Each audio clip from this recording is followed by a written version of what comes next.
prevenir,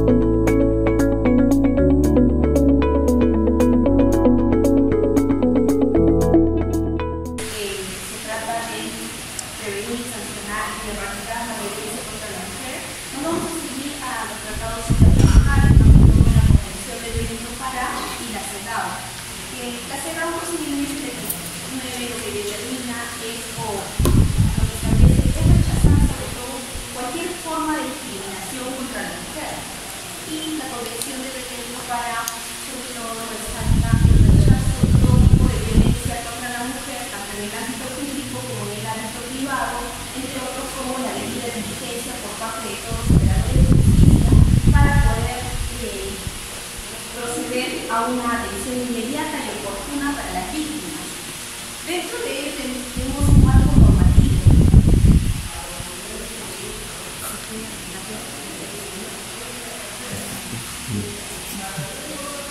Dentro de él tenemos un marco normativo, ¿no?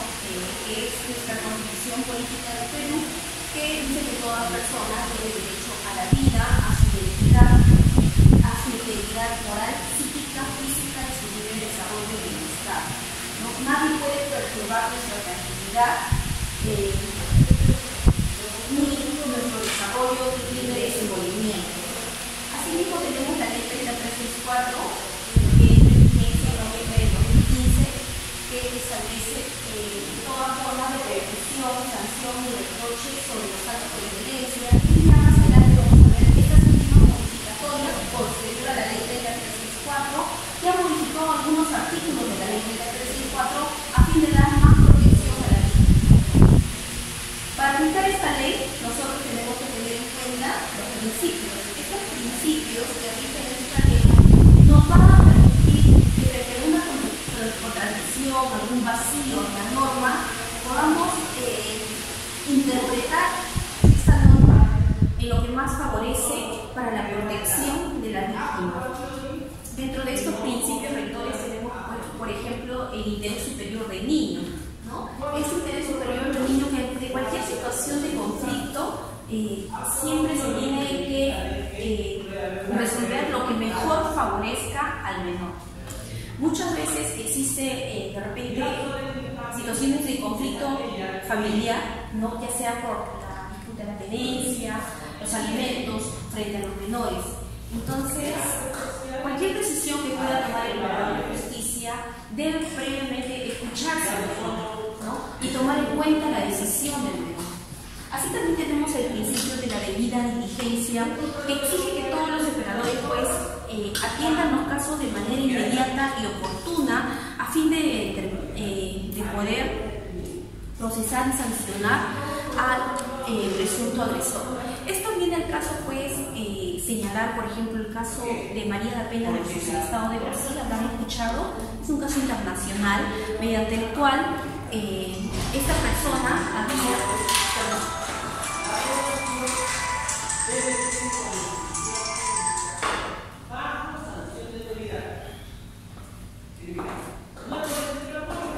mediante el cual esta persona se había separado de su esposo, ¿no? Y tenía 2 hijos con esta persona. Pero en esta separación se tenía que determinar la separación de patrimonios, que al parecer esto no le convenía a la pareja de ella. Es por ello que él prepara toda una simulación para hacer una figura como que de un robo e intenta matar a su propia esposa, ¿no? Pero ella descubre que detrás de este aparente crimen estaba él, que era él el que le había disparado por la espalda. Entonces eso se lleva a juicio. Mientras que esto dura todo el juicio, ellos siguen conviviendo en el mismo hogar. Y mientras que dura todo este juicio, había alcanzado más aproximadamente 15 años de juicio y no se resolvía, no se determinaba la responsabilidad del agresor. Es así que sucede un nuevo hecho de violencia, ¿no? Y posteriormente su ex conviviente nuevamente intenta realizar un acto de homicidio, ¿no? Ahora maquinando como que se hubiera electrocutado mientras que ella se bañaba. Este segundo hecho fue denunciado y es ahí donde llama la atención, pues, que advierten las autoridades real de que tanto tiempo habría transcurrido sin que hasta la fecha se haya podido resolver la causa, ¿no? Y prácticamente 15 años de juicio estaba a punto de prescribir esto. ¿Y cuál era la consecuencia? De que el denunciado pueda salir absuelto a ello. Es por ello que ella recurre a la Corte Interamericana de Derechos Humanos y es ahí donde le dan la razón y llaman la atención al Estado brasileño respecto la demora en el trámite para administrar justicia a favor de María da Pena, sobre todo porque existían antecedentes de violencia familiar ya registradas y que esto no lo había tomado en cuenta, ¿no? Y esto, el hecho que el operador no actúe de manera inmediata, podía llevar esto a la impunidad y que esta persona salga libre. Ese es parte de lo que es el principio de la debida diligencia. Otro de los principios es el sencillez y oralidad. Bien, con este principio, pues lo que se busca con esta ley es dejamos todo el formalismo de lado, las firmas de abogados, el pago de tasas administrativas, que las denuncias sean filtradas por el fiscal de familia. Antes solamente las denuncias de violencia familiar podían ser interpuestas por el fiscal de familia, no podía la víctima recurrir directamente al juzgado o solicitar medidas de protección. Entonces todo ello cambia, ¿no? Luego tenemos el principio de razonabilidad y proporcionalidad. Con esto permite que el operador pueda otorgar medidas de protección razonables y necesarias de acuerdo al caso en concreto a fin de cesar el daño o restituir la tranquilidad de la víctima. El principio de igualdad y no discriminación: se rechaza toda forma de discriminación por cuestión de orientación sexual, por razón de sexo, raza, condición social. Bueno, básicamente estos son los principios.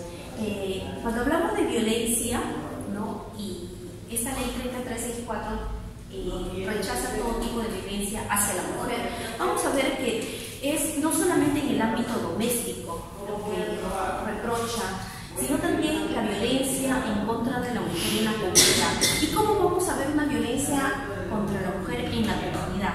¿Alguien más o menos podría señalar un ejemplo de ello? ¿Cómo es una violencia? Ya todos, es muy usual quizás conocer los casos de violencia contra la mujer en el ámbito doméstico o dentro del hogar, pero en la comunidad, ¿cómo será en la comunidad? En las instituciones educativas, de repente en un albergue podría ser, ¿no? Ha existido casos a veces de denuncias de violaciones, de acoso, los albergues, ¿no?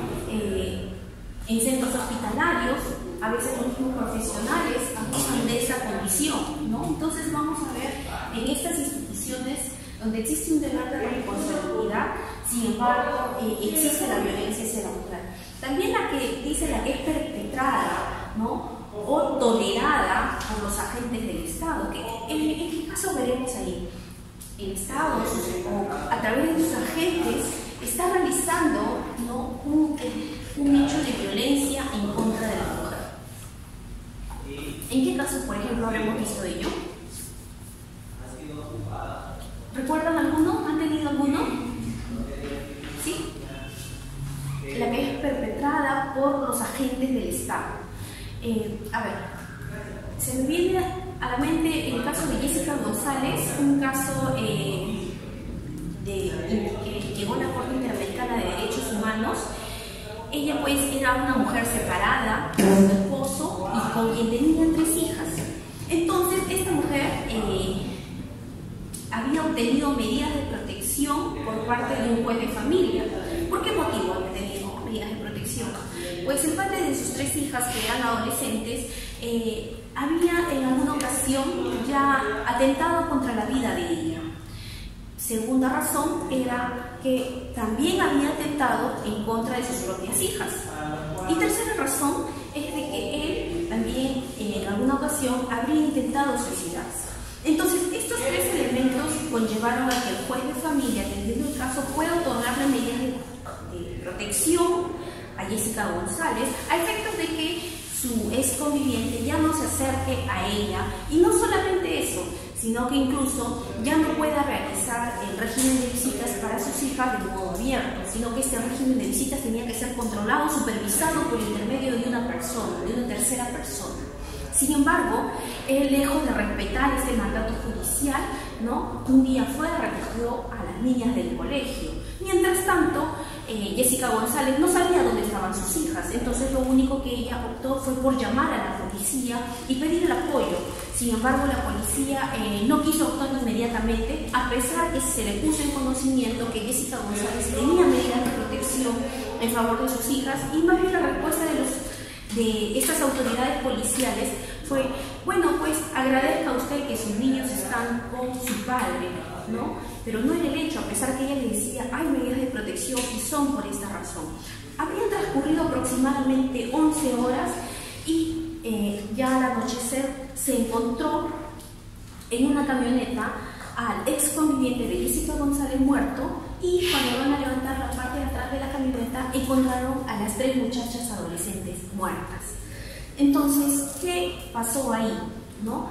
Ella, para hacer la denuncia, querer descubrir qué fue lo que, porque no sabía la causa de la muerte, quería investigar también, y sin embargo lo único que recibió fue obstáculos para esclarecer la verdad de los hechos. Es ahí donde este caso también llevó a que llegara hasta la Corte Interamericana de Derechos Humanos, ¿no? ¿Qué fue lo que dijo la Corte Interamericana de Derechos Humanos? Que el Estados Unidos era responsable por estos hechos. ¿Por qué? ¿Por qué era responsable de estos hechos? Ellos tuvieron oportunidad de tener conocimiento de los hechos de violencia por Jessica, por parte del ex esposo de Jessica González. ¿Tenía oportunidad de conocer el Estado sobre los hechos de violencia? ¿No? ¿Sí? ¿Por qué no? La denuncia que había hecho. La denuncia que había hecho, ¿no? Y es más, no solamente quedó en una denuncia, sino llegó a través de un juez. ¿Pero qué hizo el juez? Lo que dice, él no solamente debió dictar mandatos judiciales, sino ver la forma de que esos mandatos judiciales sean efectivos, que se garantice su efectividad de estas medidas de protección, ¿no? El segundo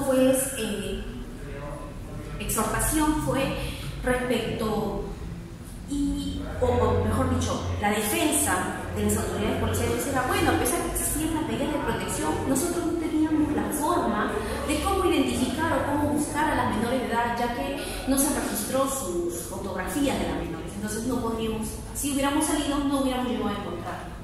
Ahí también es donde llama la atención la Corte Interamericana y establece, ¿no?, la falta de coordinación por parte de las instituciones, porque cada institución del Estado no debe trabajar de manera aislada, sino de manera intercomunicada a fin de garantizar las medidas de protección para las víctimas.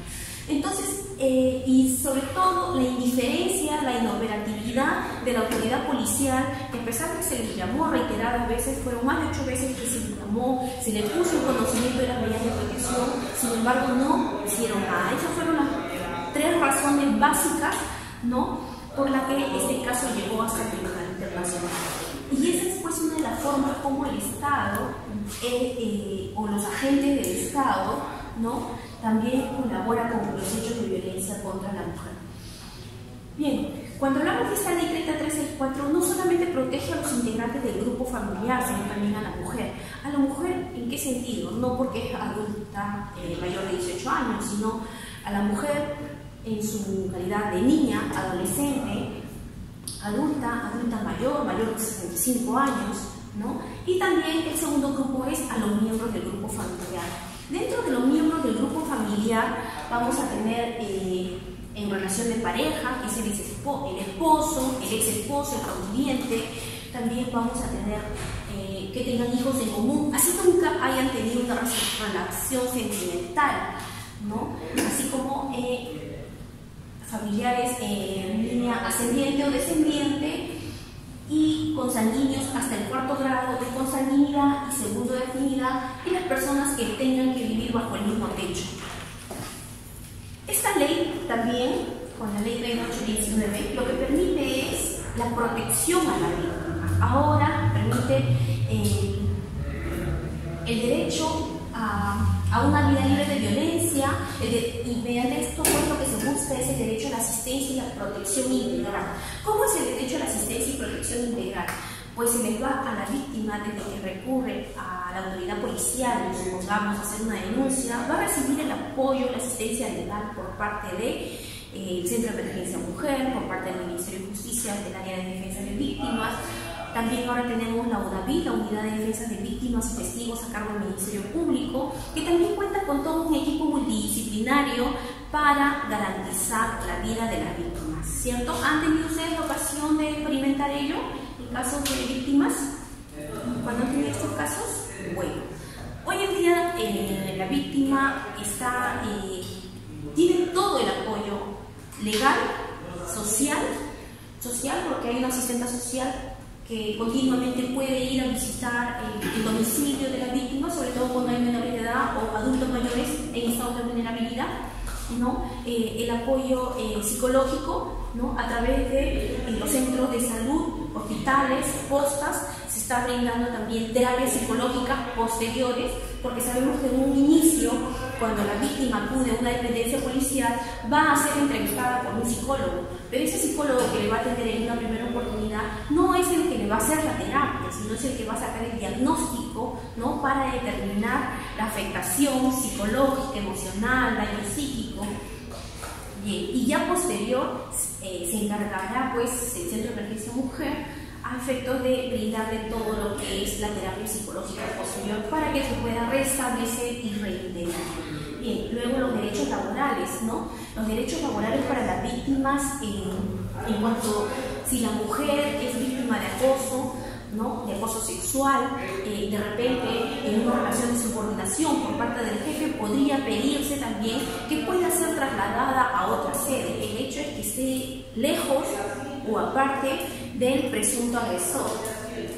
Igual sucede en el campo de la educación. Ha habido casos en que hay menores de edad de 12 años, 14 años que han sido víctimas de acoso sexual por parte del profesor, por parte del compañero de otra aula de mayor grado, y cuando ha puesto en conocimiento de esto, mediante el juez se ha podido permitir que se haga un traslado de aula a fin de que a partir de la fecha esté lejos del agresor mientras que dure la investigación.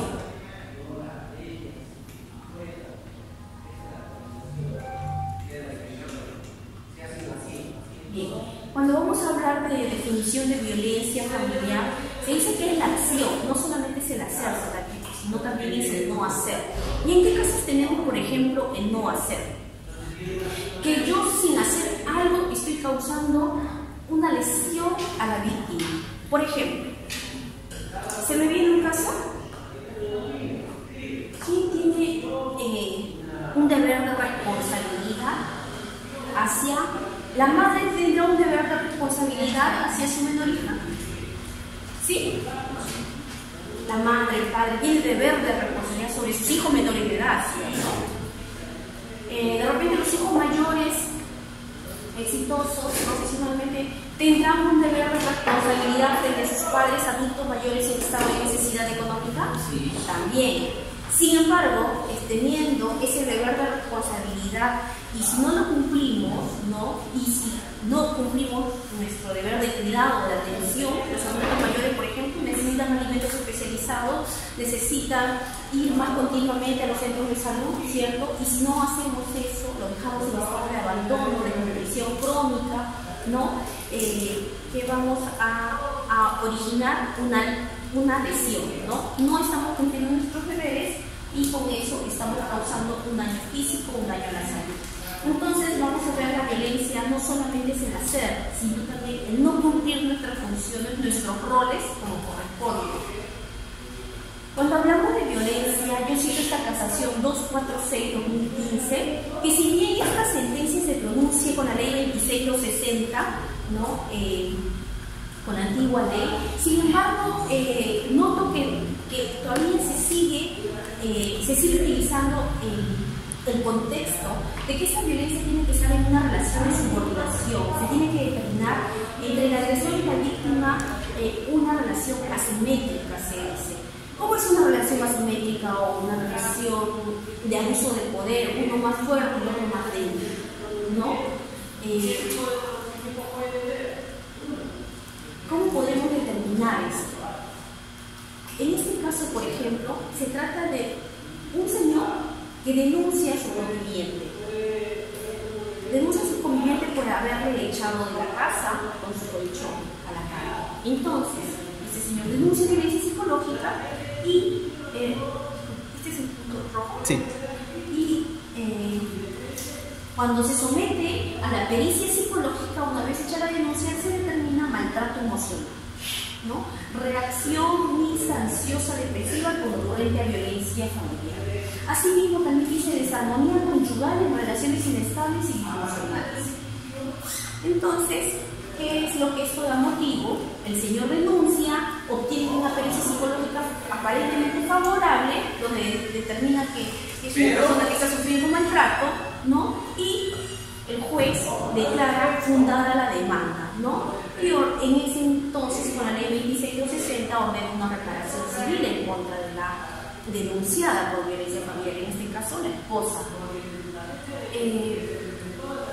Y sin embargo, cuando ella le llega la notificación de la sentencia, impugna esta sentencia, en el sentido que dice, pues a mí nunca me notificaron toda esta secuencia del proceso. Y segundo, bueno, él no es ninguna víctima de violencia, porque nosotros ya tenemos anteriores discusiones o discrepancias, porque ya nos estamos separando, y el interés de todo esto, o el móvil de todo esto, es la separación de patrimonios. Que él no se quiere retirar de la casa, no quiere hacer la separación de patrimonios. Esa era la verdadera razón. Por tanto, no existía mucho de violencia, porque ya anteriormente ella también lo había denunciado. O sea, ya era una violencia como que recíproca, una confrontación de ellos, cuyo interés era la separación de patrimonio. No se ponían de acuerdo para el divorcio. Bueno, en esta sentencia pues determina que el Estado no se debe intrometer en todos los conflictos familiares o conyugales, ¿no? Solamente cuando se determine una relación asimétrica, una relación de uno más fuerte, el otro más débil, una relación de abuso de poder, ¿no? Donde exista maltrato, humillación hacia la otra persona, y que para esta otra persona sea difícil alejarse del agresor. Existe una relación de dependencia, subordinación por parte de la víctima. Esta sentencia deja claro esos parámetros. Bien, entonces, cuando vamos a hablar de violencia, hay que determinar ese contexto. Luego, en esta ley 30.364, lo que ha implementado acá es la violencia económica o patrimonial, porque ya la anterior ya estaba determinada como la física, la psicológica y la sexual. Lo nuevo es la violencia económica o patrimonial. Cuando hablamos de violencia física, pues será toda lesión que va a ocasionar y que esto se va a poder visualizar, ¿no? Eso lo vamos a ver al final. Cuando hablamos de violencia psicológica, se dice cualquier acción o omisión tendiente a humillar, menospreciar, estigmatizar, estereotipar, humillar a la víctima. Esta víctima no necesariamente tiene que ser mujer, puede ser niño, puede ser adulto mayor, puede ser cualquier persona en estado de violencia. Pero lo cierto es que cuando hablamos de violencia psicológica, como única pretensión se podría decir, ¿qué medios probatorios podría yo aportar para ello? ¿Bastará mi declaración? ¿Bastará mi declaración para hacer una denuncia por violencia psicológica? ¿O qué necesito para que esta violencia psicológica prospere? ¿Alguna prueba como grabación? También, claro, nos habla tenemos que aportar indicios suficientes, ¿no? De que lo que estamos narrando es cierto. ¿A efectos de qué? De obtener medidas de protección. Hay que tener en cuenta que la ley 30.364, ¿no? Tiene dos ámbitos de aplicación. La primera, que es la finalidad de obtener medidas de protección, que en usual es la primera etapa, ¿no? Y esto está a cargo de un juez especializado en familia.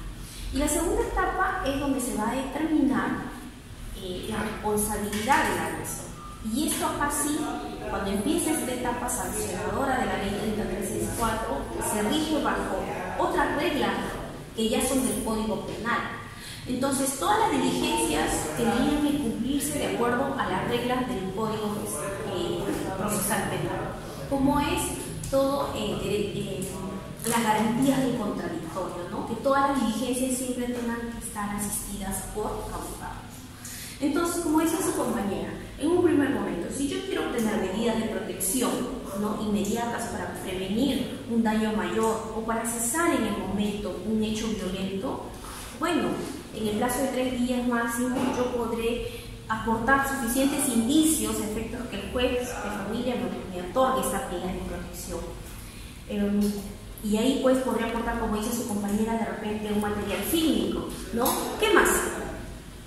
De repente mi declaración, la declaración de un testigo, ¿no? Sin embargo, cuando retomamos el tema de violencia psicológica, también es necesario y es importante el informe psicológico. Vamos a tener que depender de todas formas de un informe psicológico. Sin embargo, cuando yo denuncio violencia sexual, ¿no?, ¿qué necesito ahí? El informe psicológico, violación sexual. ¿Qué necesito? El examen de integridad sexual, ¿no? Si yo denuncio por violencia física, ¿qué necesito?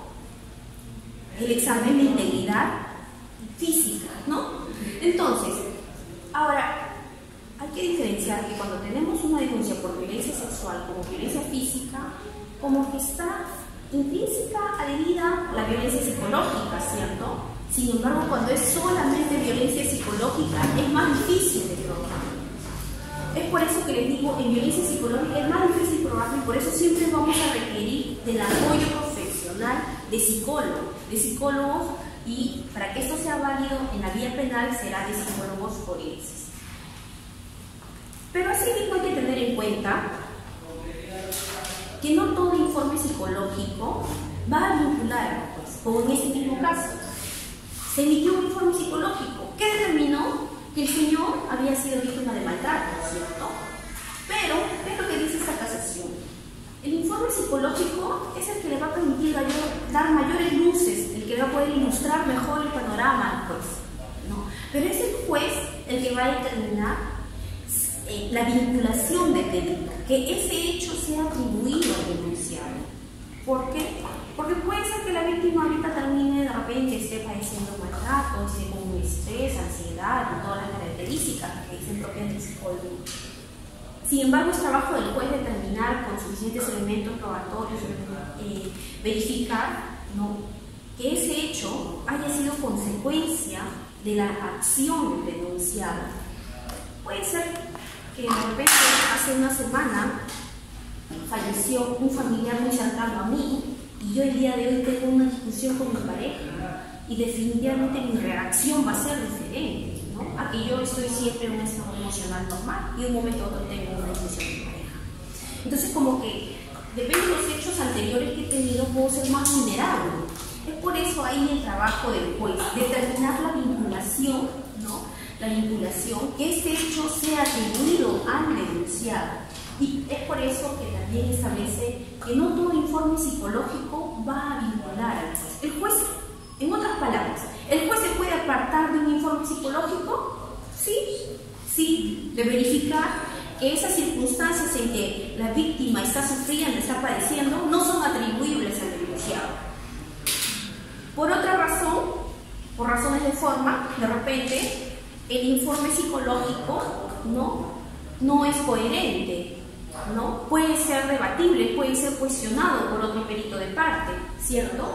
Entonces, siempre por eso se establece que no siempre va a ser vinculante, ¿no? Respecto a la violencia sexual en el ámbito tutelar, establece pues que son acciones de naturaleza sexual que se cometen contra una persona sin su consentimiento o bajo coacción. Incluye actos que no involucran penetración o contacto físico alguno, ¿no? Dentro de ellos tenemos al menor de edad que se expone a sesiones fotográficas de contenido pornográfico, a menores de edad que se les obliga a ver videos de contenido pornográfico, ¿no? No lo estoy tocando, no pero lo estoy obligando, ¿no?, a estos hechos. Ahora, esto es en cuanto a la violencia sexual en el contexto de la ley 364. Luego tenemos, sin embargo, cuando nosotros queremos prosperar, ¿no?, a que esta denuncia siga adelante en el proceso penal, como por ejemplo, sí, un hecho de tocamientos indebidos o en sí un hecho de violación sexual, para eso siempre vamos a recurrir en delitos sexuales a pasar a tomar la declaración de la víctima mediante la cámara GESE. ¿Con qué finalidad vamos a tomar la declaración de la víctima mediante la cámara GESE?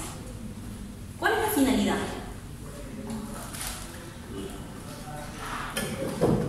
¿Han ido a las instalaciones de la cámara GESE ustedes? ¿Conocen las instalaciones de la cámara GESE? ¿Para qué será bueno este espacio, esta infraestructura de la cámara GESE? Bueno, todo lo que son delitos sexuales, sobre todo menores de edad, se dice, pero ya a criterio del operador de justicia, si terminan las adultas o las mayores de 18, pueden ir y hacer su declaración ante la cámara GESE. Bueno, esa declaración de cámara GESE es un espacio reservado donde se está filmando y las preguntas que se van a hacer es mediante un psicólogo especialista, ¿no?, un psicólogo forense especialista que va a colaborar o coadyuvar a sacar información a la presunta víctima. ¿Para qué? Para esclarecer los hechos, ¿no? La finalidad de esto es que vamos a recibir el apoyo de un profesional. Es más importante sobre todo cuando tenemos víctimas menores de edad, donde usan un lenguaje, ¿no?, poco entendible y son más tímidos, ¿no? Incluso a veces en delitos sexuales estos menores de edad se sienten culpables de estos hechos. Entonces es ahí donde el psicólogo, resalto el gran trabajo que hacen ellos, es de facilitar la confianza y la comunicación para que puedan comunicar sobre los hechos de delitos o que hayan sido víctimas de delitos sexuales. Esta declaración única tiene como finalidad que en primer momento se tome esta declaración y posteriormente no vuelva a ser repetida, no se le pueda llamar a esta víctima sexual a que vaya a declarar ante policía, ante fiscal, después en juicio, ¿no? Y cada vez se está reviviendo ese hecho deplorable, ¿no? Entonces lo que se busca es que por única vez de esa declaración, y esa declaración va a estar grabada en un CD, ¿no? Para eso también, para garantizar esta declaración única de la víctima, lo que se requiere es de que se garantice con el derecho de contradictorio. Esto es, que el denunciado tenga que ser debidamente notificado. ¿Para qué? Para que el denunciado esté presente cuando la menor está dando la declaración. ¿Qué opina? ¿Será correcto? No, ¿no? Entonces, para ello, pues el denunciado no podrá asistir a esta declaración de cámara GESE, sino será solamente su abogado, haciendo las advertencias de que de ninguna forma el denunciado podrá acercarse a ese lugar el día de la fecha citada. Durante esta declaración que se pueda tomar a esta menor en la declaración de la menor, una vez que se hayan terminado las preguntas por parte del fiscal de familia, por parte del fiscal penal, también se le da la oportunidad que los abogados de ambas partes puedan hacer sus preguntas a través del fiscal, ¿no? Pueden hacer preguntas, pero no preguntas sugestivas, sino preguntas donde la menor ya haya tocado y nosotros queremos saber detalles sobre ese hecho. Por eso es importante la declaración única. Siempre en delitos sexuales habría que, con esta última modificatoria, la última modificatoria de la ley 3819 establece que la declaración única de la víctima es una prueba anticipada, ¿no? Que esto requiere de todas formas garantizar el derecho del contradictorio, que el denunciado de todas formas tenga que tener conocimiento. Para tomar en cuenta la declaración única de la víctima hay que tener conocimiento también de nuestra guía. Hay una guía aprobada por el Ministerio Público que establece cómo debe ser la entrevista única de las víctimas en el marco de la ley 30364, ¿no? Para ello se requiere que esta víctima, si es menor de edad, vaya acompañada de un familiar, tutor, familiar o un responsable ¿no? Que exista ya con cuestiones de formalidad, como que la firma del formato, ¿no? Y también tenemos la guía para determinar la valoración del daño psíquico. Acá se encuentran todos los parámetros que lo pueden encontrar, están colgados en la página del Ministerio Público. Cuando hablamos de denuncias de violencia sexual, hay que tener en cuenta que estas declaraciones deben ser valoradas con criterios para determinar la credibilidad de la víctima aplicando el Acuerdo Plenario 2/2005, ¿no? Porque muchas veces hemos visto en denuncias por tocamientos indebidos donde han terminado siendo archivadas, ¿no? Claro, cuando son denuncias por violación sexual y tenemos el examen de integridad sexual, de floración, ¿no? Reciente, sí vemos de repente más avance en la investigación. Sin embargo, cuando vemos tocamientos indebidos, dicen, este delito es muy subjetivo, muy difícil de probar. Pero empecemos pues aplicando la declaración de la víctima que dio en la Cámara GESEL y haciendo un control de credibilidad, aplicando estos tres supuestos. La ausencia de incredibilidad subjetiva. ¿Qué quiere decir la ausencia de incredibilidad subjetiva? Es determinar y verificar que esta declaración que ha dado la menor no esté adherida de sentimientos de venganza, de odio, de manipulación, ¿no? De repente menores de edad donde les influye para que denuncien contra el dueño de la casa porque quizás la señora no quiere pagar el alquiler y le dice a la niña, denuncia al dueño de la casa que te ha intentado besar a la fuerza, ¿no? O de repente también a veces hay temas de tenencia, pensión de alimentos, ¿no? Y a veces tanto el padre o la madre influyen negativamente contra el menor a efectos de que se hagan falsas denuncias. Un momento, por favor.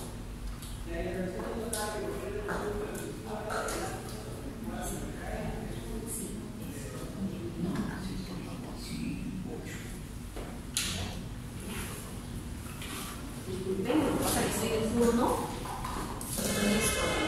De turno y acá me voy volando para que bien, entonces cuando vamos a aplicar la ausencia de incredibilidad está claro, ¿no? Determinar que no exista previamente un sentimiento de odio, venganza, la persistencia en la incriminación. Este caso, por ejemplo, no se recordaba, había una denuncia de una adolescente, ¿no? Que había salido pues a bailar con sus amigos y de pronto al día siguiente empieza a recordar algunos sucesos en los cuales estuvo con uno de sus amigos y de pronto al día siguiente ya no tiene el celular, ¿no? Y lo cita al día siguiente y dice, ¿sabes qué? Ya pues ya devuélvame el celular. Los muchachos dicen, no tenemos, seguro dónde lo habrás dejado dentro de lo que hemos tomado, no nos hemos percatado. Y ella le dice, según la declaración de ellos, ¿no? Ella les dice, bueno, si ustedes verán por los tres con los que he salido, hagan una junta y cómprenme un celular, si no yo lo voy a denunciar por violación sexual. Entonces los muchachos, como eran adolescentes, 17 años me parece que tenían, no llegaron a conseguir el dinero porque su celular era un smartphone y ella quería su smartphone que costaba como 500 soles.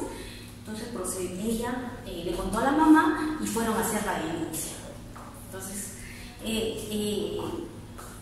bueno, ahí pues empieza todo, desde que ella denuncia se empieza la investigación, ¿no?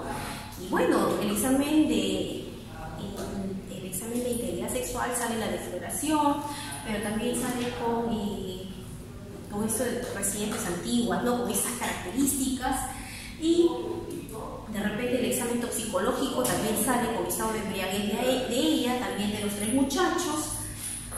Pero en el fondo la defensa de los denunciantes, si bien era cierto que ella había salido con ellos, que ella se corroboró también que fue ella la que le dijo mediante el Facebook, el mensaje, les dijo vengan pues a recogerme a la medianoche, estoy trabajando, termino de trabajar en el restaurante de mesera y luego vamos a bailar como siempre, a tomar. El hecho es que todavía estaba en una investigación en la que, para determinar pues, ¿no? si realmente eran culpables o no, pero qué importante era tomar la declaración de los denunciados en la medida que uno de ellos esclarece y dice, o sea, si nosotros hubiéramos llegado a juntar este dinero para comprar el celular, quizás ahorita no hubiéramos sido denunciados por este hecho. Entonces todavía faltaba esclarecer todo esto, ¿no? Para determinar si realmente habrían ellos abusado de esa situación, pero era también un poco difícil esta investigación en la medida que ella voluntariamente sale con ellos, y ya esto había sucedido anteriores veces, siempre estaban saliendo, ¿no? Y bueno, también se dice que a partir de los 14 años, si un adolescente tiene 16, 17 años, tiene libertad sexual, ¿no? Diferente es que si fuera menor de 14 años, que ahí sí era más reprochable. Bueno, entonces la ausencia de credibilidad es que tiene que estar libre de todo este sentimiento de venganza, de querer obtener algún beneficio. Luego también se establece el segundo elemento, que es la persistencia en la incriminación. La persistencia en la incriminación de la denunciante se va a establecer en la medida, pues, de que yo hago una denuncia y, pues, por ejemplo, ha habido casos de menor edad donde denuncian que han sido tocadas en sus partes íntimas, y en ese mismo contexto, cómo se lo cuenta de repente a la amiguita del colegio o a la profesora del colegio, o de repente a alguna tía, algún familiar más cercano, mínimamente lo que dice la información básica o fundamental tendría que desarrollarse de todas formas y de manera más extendida y detallada en la declaración ante Cámara Gesell. Porque, ojo, ¿cómo hacemos nosotros una investigación? Mediante una declaración previa de la víctima, ¿no? De la víctima sexual. Una declaración previa y sucinta. Y ya se va a desplegar con mayor detalle, ya será en la Cámara Gesell, en el caso de menores de edad. Luego la verosimilitud del testimonio. Esto, pues, establece que toda víctima sexual en su declaración mínimamente debe ser corroborado por el testigo. Un caso más típico, por ejemplo, si yo denuncio violación sexual, de repente puedo traer como indicios, de repente ha habido una truza con muestras de espermatozoides, ¿no? O algunos, de repente, cuando estos tocamientos indebidos, hacen una denuncia y la menor narra al lugar donde le llevaron, que fue un cuarto, y te detallan todas las características, el color de la pared, el color del piso, y cuando uno va a hacer el apersonamiento, se constituye en el lugar de los hechos, verificas que es toda la infraestructura de ese lugar. Entonces, la declaración de esta víctima se tiene que corroborar con los elementos periféricos que estén relacionados al delito. En este acuerdo plenario 1/2011, lo que exige es de que el Estado evite una victimización secundaria. ¿En qué caso vamos a encontrar victimización secundaria? ¿Hemos encontrado victimización secundaria? ¿Somos conscientes que existe victimización secundaria? ¿Alguno de ustedes ha escuchado la victimización secundaria? ¿En qué consiste? La victimización secundaria, pues, es más que todo cuando la víctima va a hacer una denuncia y solamente encuentra obstáculos, dilaciones, indiferencias, ¿no? Hace poco escuchaba de repente o bueno, eso era ya hace años, ahora último ya ha cambiado ya la forma de trabajar. Iban a hacer una denuncia, al punto le decían, no, pero si no tienes tu DNI, no puedes hacer la denuncia. No, ¿quién vas a denunciar? Vas a denunciar a tu conviviente, pero eres casado y tú eres soltera, o sea, ¿cuál es tu situación? No tienes derecho. Así funciona. O de repente, hace un par de años, por ejemplo, había un adolescente de 12 años que se fue a denunciar. En vez de ir al colegio, se fue directo a denunciar a su papá porque le había dado latigazos en la espalda. Y menor se fue a denunciar. ¿Qué le dijo el efectivo policial? No, como eres menor de edad, tú tienes que venir acompañado. Y le dio para que pase solito ese examen. No, sí lo llevaron para que pase el examen de integridad física, ¿no? Para que verifiquen las lesiones. Pero le dijeron, ya regresa mañana pasado con alguien para que vengas a dar tu declaración. Pero ¿quién me iba a acompañar si el menor estaba más bien escapándose del padre agresor y probablemente una madre sumisa, cómplice de esos hechos, ¿no?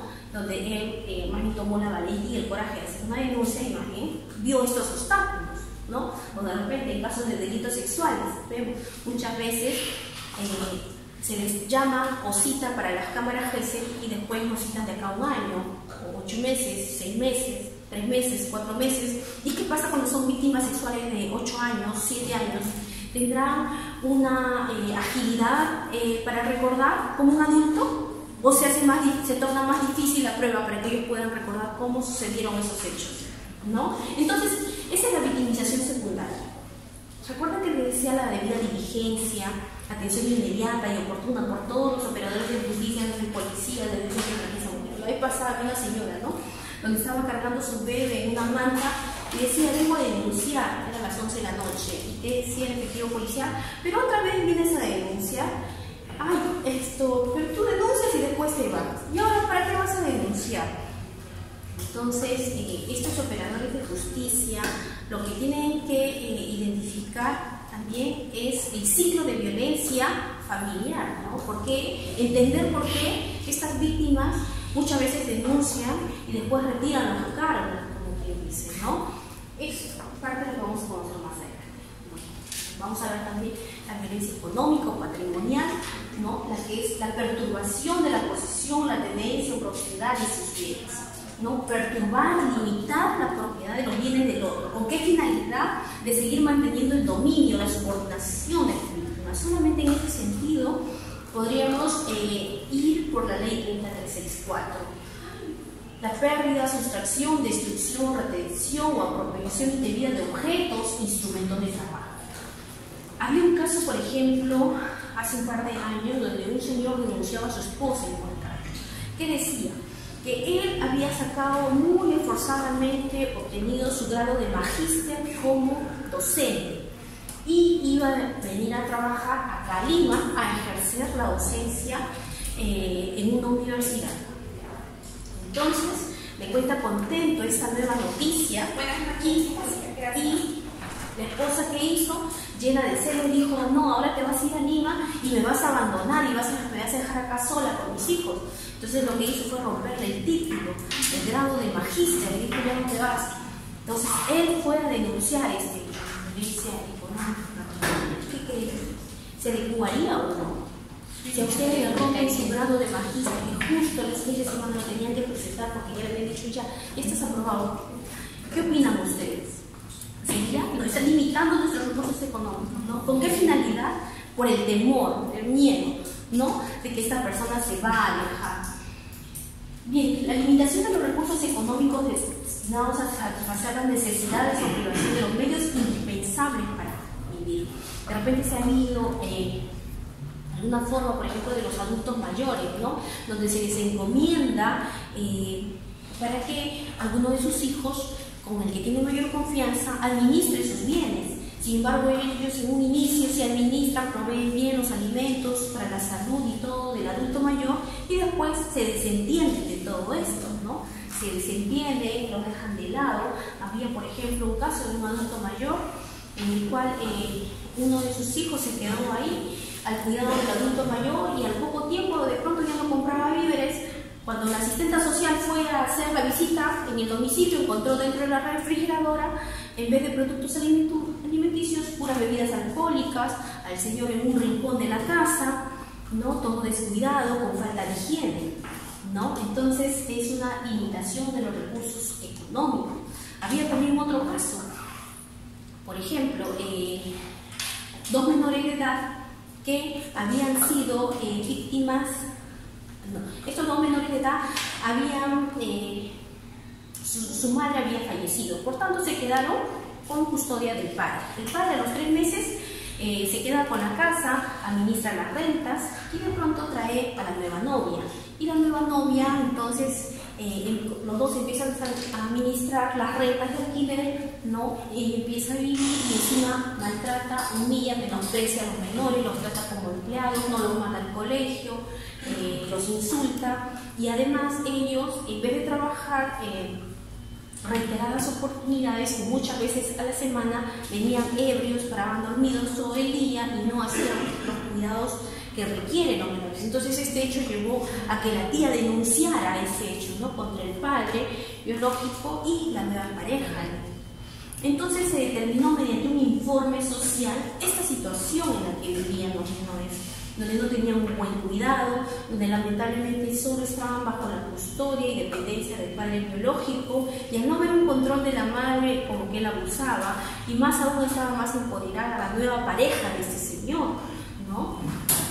Y bueno, mediante el informe social que dio esta trabajadora social del Centro de Emergencia Mujer, determinó la situación de riesgo severo en la cual se encontraban los menores de edad, descuido, abandono, emocionalmente, ¿no?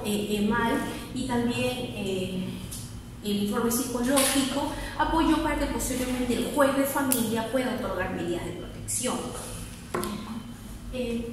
Bueno, vamos a ver ahora este proceso especial de violencia contra la mujer integrante del grupo familiar. Hasta acá está bien, está bien. Vamos a hacer un proceso. ¿Todos son abogados acá? No. ¿No? ¿Qué profesiones hay? ¿Más psicólogos por acá? ¿Todos psicólogos? ¿Quién más? ¿Asistentes sociales? Asistentes sociales, sí. Pocos abogados. Ya.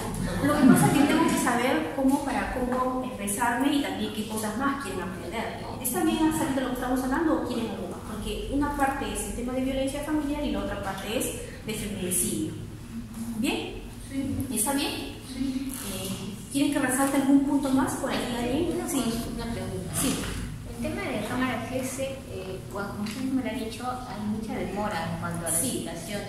¿A qué se debe? Es porque sí, lamentablemente. Una de las razones es que no hay suficiente infraestructura, no hay suficientes psicólogos especialistas en psicología forense, más o menos psicología de tratamientos terapéuticos, ¿no?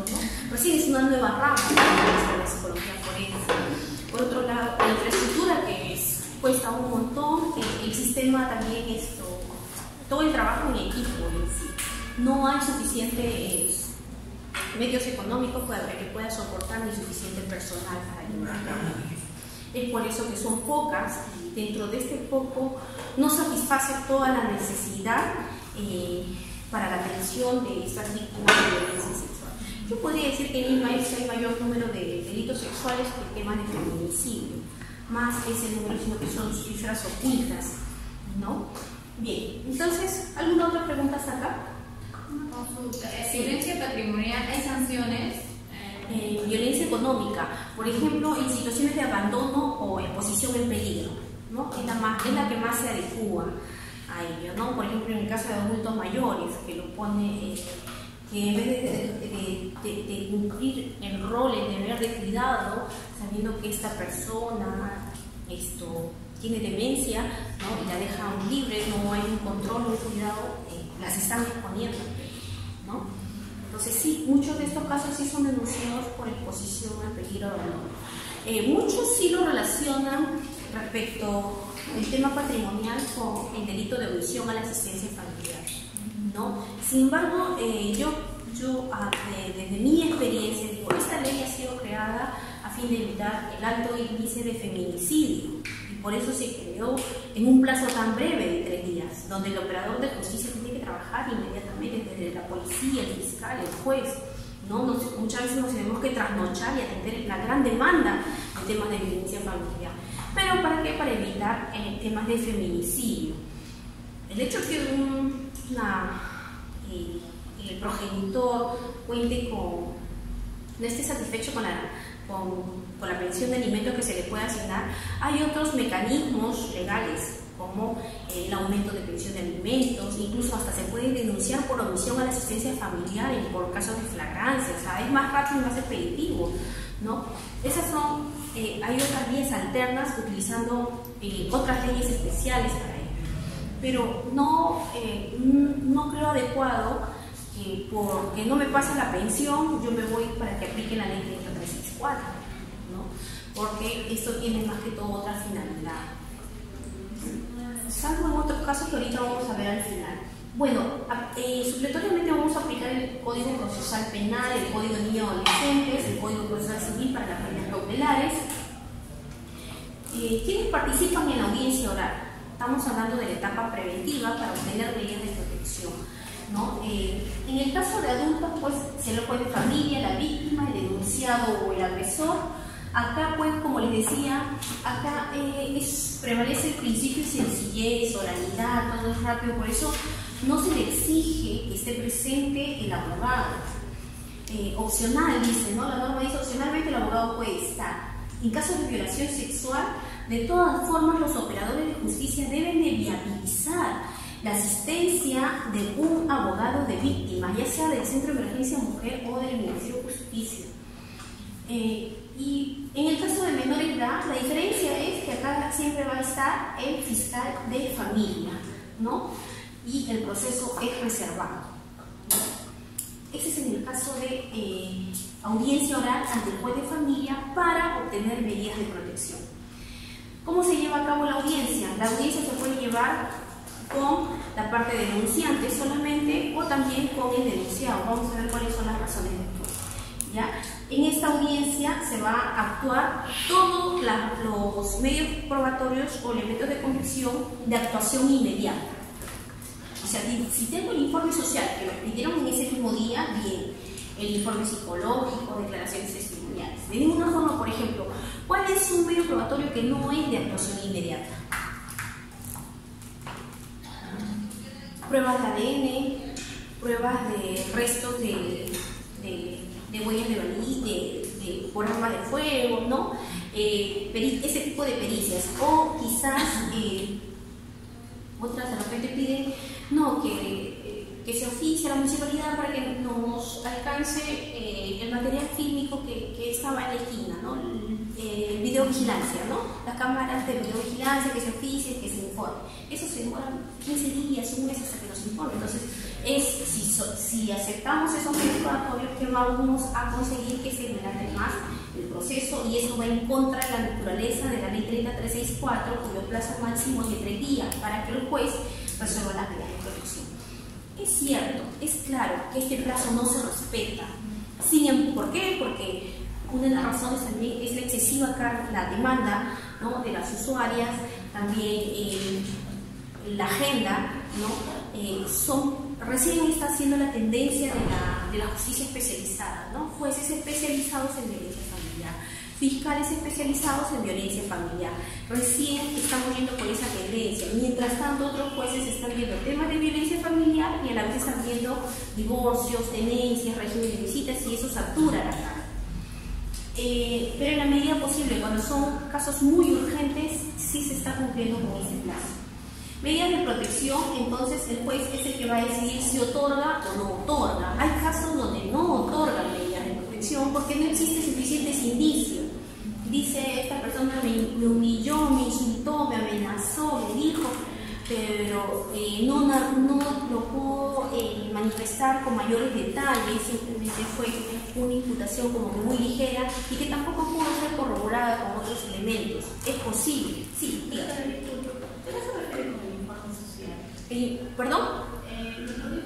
Como más amplio el mundo del informe social. El informe social. El informe social, quien lo realiza es la trabajadora social, ¿no?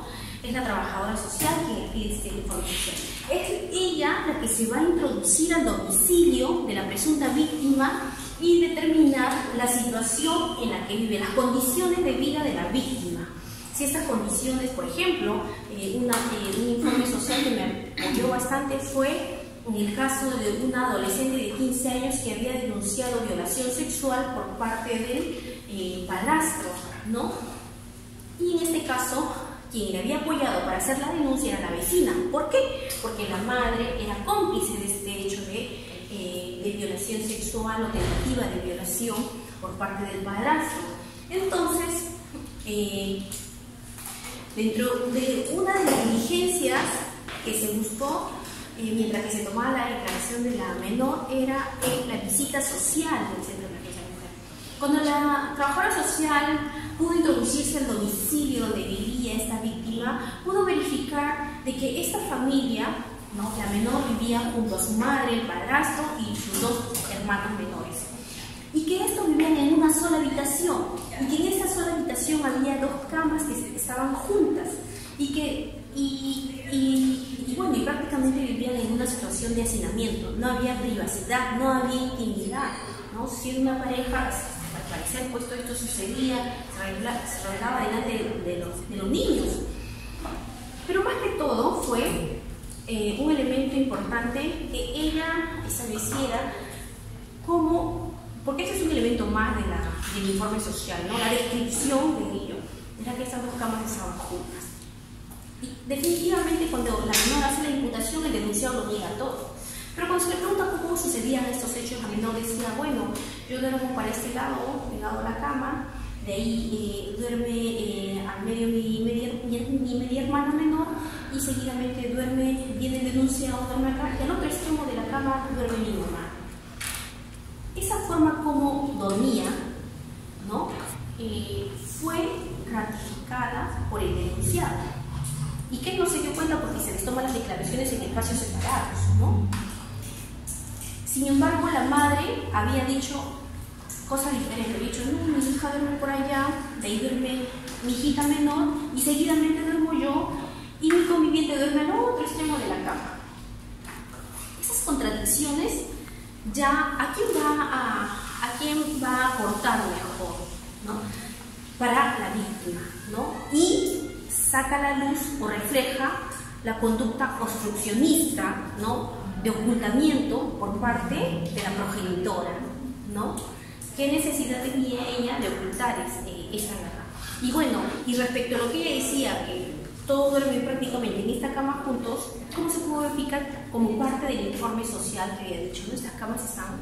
Entonces era un elemento periférico que se podía corroborar, ¿no? Entonces, siempre esta es la clase de informes sociales en los cuales ellos se pueden introducir al domicilio y verificar las condiciones de vida, la dinámica familiar, de respeto, de odio, cómo se tratan en la familia, ¿no?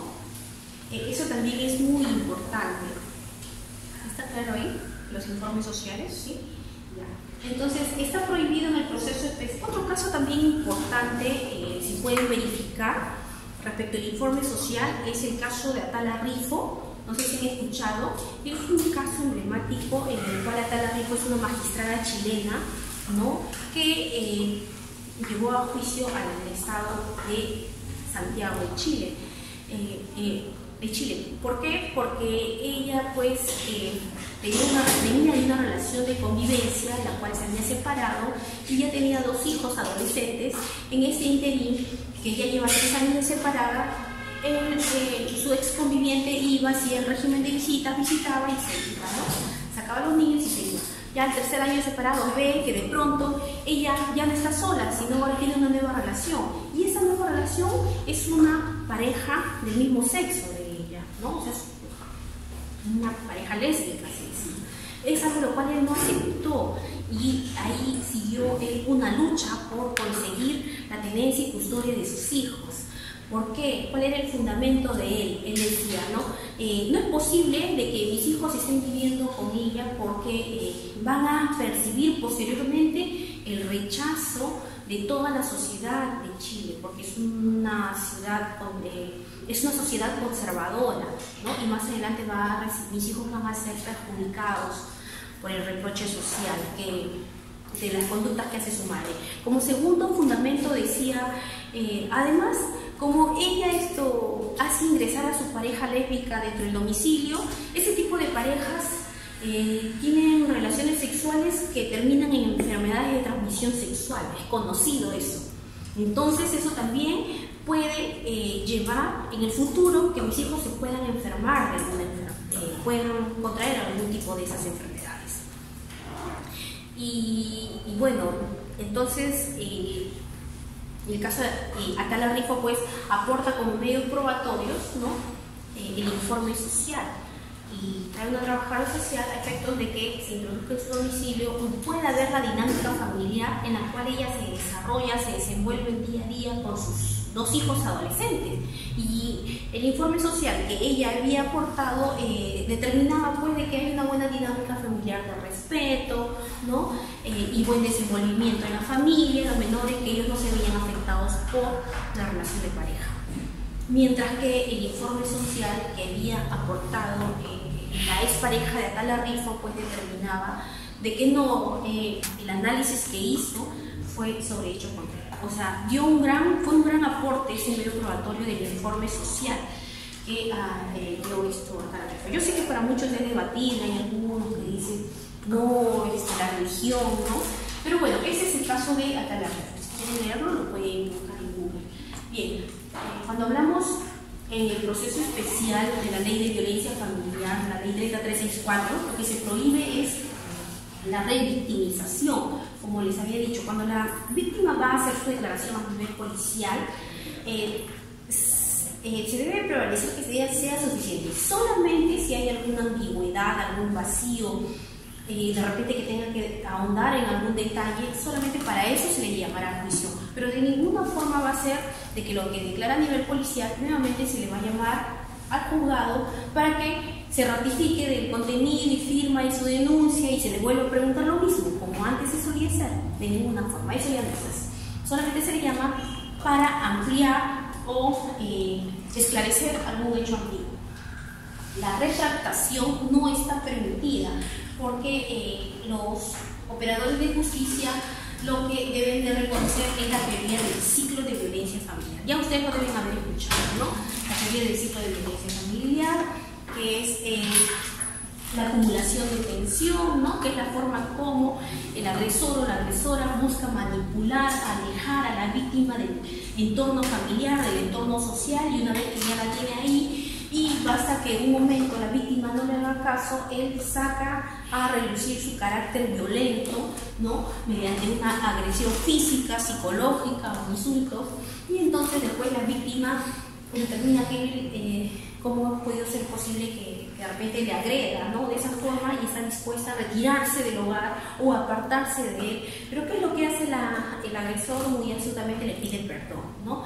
Le pide perdón mediante un ramo de rosas o un viaje, no sé, le promete casarse y muchas ofertas más. Entonces ella apuesta nuevamente por la relación y regresa con él. Esto se hace un círculo vicioso. Y es por eso que los operadores de justicia debemos reconocer que muchas veces las víctimas están inmersas dentro del ciclo de violencia familiar, y es por eso que muchas veces hacen la denuncia y después retiran porque están padeciendo del ciclo de violencia familiar, ¿no? Ahora, también en esta ley lo que se evita es la confrontación. Nunca vamos a tomar la declaración del denunciado frente a la víctima. Vamos a evitar la confrontación, tanto en el proceso ante el juez de familia como ante el juez penal. Y el desistimiento, así presenten sus escritos con firma de abogado donde dice: ya me decís que yo no quiero saber, no se metan en mi vida, ustedes me están trayendo más problemas, así lo digan, igual esta investigación continúa hasta el final. ¿Bien? El plazo para que se pueda otorgar medidas de protección. ¿Cuál es el plazo? Todo va a depender de la aplicación de la ficha de valoración de riesgo. La última modificatoria de la ley como que le da gran utilidad a la ficha de valoración de riesgo. Esta ficha de valoración de riesgo tenemos 3 tipos. ¿Qué se dice cuando es la mujer violencia de pareja? La mujer víctima de violencia de pareja, el niño o niña adolescente, pero solamente dentro del entorno familiar, y los adultos mayores víctimas de violencia familiar. Yo me pregunto, si un niño o niña adolescente, un niño es víctima de acoso sexual dentro de su colegio, ¿habrá ficha de valoración de riesgo? Dice niño, niña y adolescente en el entorno familiar. Solamente en el entorno familiar. ¿Qué opinan?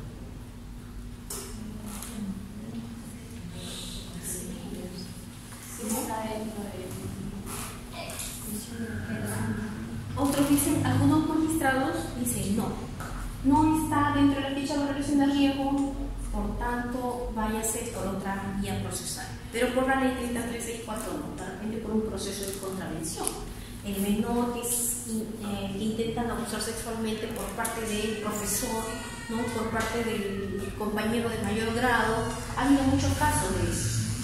Entonces, pero hay otros que dicen no, en aplicación de la ley 30364, los principios del interés superior del niño, y porque es una parte de la protección de los derechos humanos, una vida digna, ¿no? aplicando toda esta argumentación, sí se concede medidas de protección con tal de dar una atención inmediata, ¿no?, a las víctimas de esto, sobre todo en cuestiones tan graves. Ahora, cuando hablamos de la fecha de valoración de riesgo, ¿qué preguntas nos vienen? Generalmente pues nos viene si tu pareja tiene antecedentes, ¿no?, antecedentes de haber perdido físicamente, de repente si tu pareja consume drogas, si tu pareja ha sido condenado, ¿no? Cuestiones que agravan. El hecho es que todo este cuestionario, de repente si tú eres una persona en estado de vulnerabilidad, si es que eres una persona en estado de gestación, ¿no?, eso te hace más vulnerable.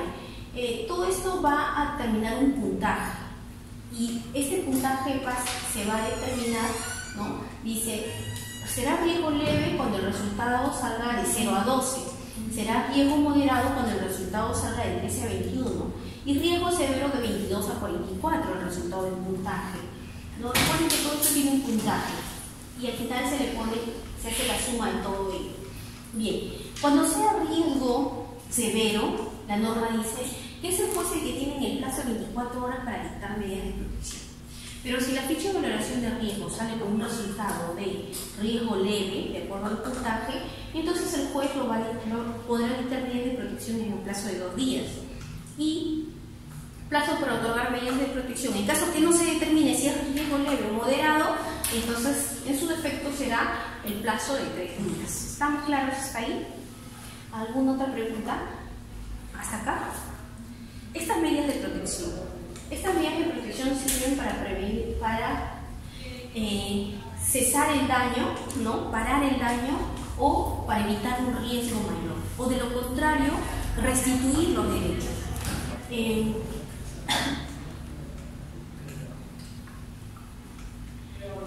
Estas medidas de protección también, ¿no?, son emitidas por mandato judicial. Ahora ya no solamente el juez de familia otorga medidas de protección, ahora también cuando postulamos por un proceso de incoación inmediata, ¿no?, por un hecho de flagrancia, por ejemplo, de agresiones en contra de la mujer o integrantes del grupo familiar aplicando el artículo 122, en el plazo de 3 días ya tienes un juicio rápido, ¿no? Y en algunos casos estos juicios por agresiones terminan con sentencias de terminación anticipada. Ha habido casos donde se logra la condena del agresor.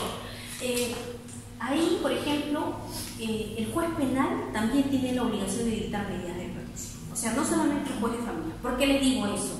Porque posteriormente ustedes pueden poner de conocimiento medidas de protección y no se sorprendan si estas medidas de protección provienen de un juez penal o un juez de paz de entrada, ¿no? Antes, con la ley 3364 en su inicio, el único que daba medidas de protección era el juez especializado de familia. Ahora no, hoy en día te lo puede otorgar un juez penal o un juez de paz de entrada. Hay que tener en cuenta que estas medidas de protección son temporales. En otros países, como en Argentina, en Brasil, sus plazos dicen 3 meses, 6 meses, otros un año, ¿no? En Perú no se ha determinado un plazo. Al inicio de la ley 3364 se decía que estas medidas de protección van a depender de lo que dure el proceso penal. O sea, si el caso se archivaba, por tanto, ¿no?, o se absolvía al investigado, por tanto las medidas de protección quedaban sin efecto. Pero la última modificatoria que te dice, no, así en el proceso penal hayan absuelto, hayan declarado sobreseimiento o hayan archivado el caso, ni siquiera se reunieron los requisitos para formalizar una denuncia. Por último, el juez de familia puede convocar nuevamente a esas partes y aplicar nuevamente la ficha de valoración de riesgo y prorrogar, ampliar la vigencia de esas medidas de protección. ¿Estamos claros? Eso es lo último con la nueva modificatoria. Es importante tener en cuenta eso porque recuerden que también hay denuncias ahora por desobediencia a las medidas de protección, ¿no? ¿Existen denuncias por desobediencia a las medidas de protección? Sí. Cuando de repente se le dice al agresor, no te acerques a él, pero él, la siguiente vez que fue a ver y se acercó al domicilio, no fue a verla a ella. ¿A quién fue a ver? A sus hijos. Pero el magistrado en este caso no consideró a los hijos, simplemente le dijo, ya te alejas, que si la pelea es entre los cónyuges, dijo, no te acerques a su domicilio, no te acerques a su lugar de trabajo, pero no se pronunció sobre la visita que él todavía le sigue latente, le sigue vigente sobre sus hijos, ¿no? Y entonces ella probablemente aprovechó que él nuevamente se está acercando y a pesar que sabe que él está yendo a visitar a sus hijos, igual lo denuncia y viene la policía y lo coge en flagrancia, ¿no? Y qué es lo que iba a mostrar, sus medidas de protección. Eso hay que tener en cuenta. Hay que tener en cuenta qué medidas de protección estamos hablando. Si es con la modificatoria o no, ¿no? Creo que sí. Caso sí. En caso de violencia familiar, cuando una mujer denuncia que hay violencia, la sanción para el hombre lo va a determinar un juez penal, un juez de convivencia, ¿no? Sí. Pero la protección es la única medida que tiene la mujer que va a recibir la protección. Sí. En el tema, muy buena pregunta respecto, claro, en el tema de prevención que está a cargo del juez de familia, ¿no? Es lo que inmediatamente que lo hace 3 días va a buscar de qué manera pueda parar ese daño, cesar ese daño, ¿no? Por eso, y para eso va a dictar medidas de protección, de repente retiro del hogar del agresor, impedimento de acercamiento. Pero eso, como les digo, va a ir a una etapa posterior, donde ahí sí se va a dilucidar la responsabilidad del agresor. Si realmente él es autor o es responsable de ese hecho, ahí sí se van a usar otros medios probatorios, todo para llegar a eso. Si es que se determinara la responsabilidad del agresor, toda sentencia condenatoria también va de manera accesoria a la reparación para la víctima. Así como también hoy en día la norma te exige que esta sentencia también se tiene que determinar la inhabilitación del denunciado, ¿no? Inhabilitación en cuanto régimen de visita, suspensión de patria potestad. Pero sí viene también la responsabilidad. ¿Ya? Un rato así.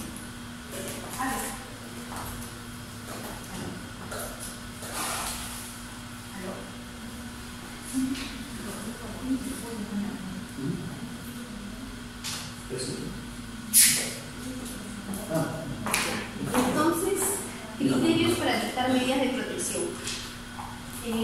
Con esta última modificatoria lo que se busca es determinar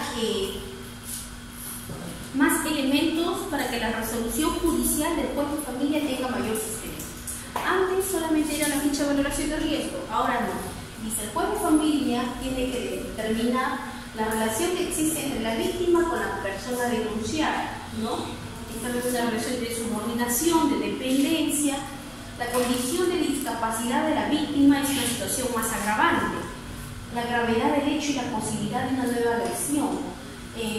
La situación económica y social de la víctima. De repente la víctima depende emocional y económicamente del agresor. Y la diferencia de edades y la relación de dependencia entre la víctima y la persona denunciada. Estas son las medidas de protección. Tenemos retiro del hogar del domicilio, tenemos impedimento de acercamiento del lugar de trabajo, del domicilio, prohibición de comunicación vía epistolar, telefónica, electrónica, de cualquier medio. Había una vez una señorita que denunciaba en contra de era un acosador, supuestamente, un muchacho que había tenido una relación sentimental con un muchacho que conoció en el gimnasio, y entonces esta persona como que se vio obsesionado con él, ¿no? Y él le dijo, no, yo tengo un enamorado, regresó con él, ya no quiero que tú me sigas ni me persigas.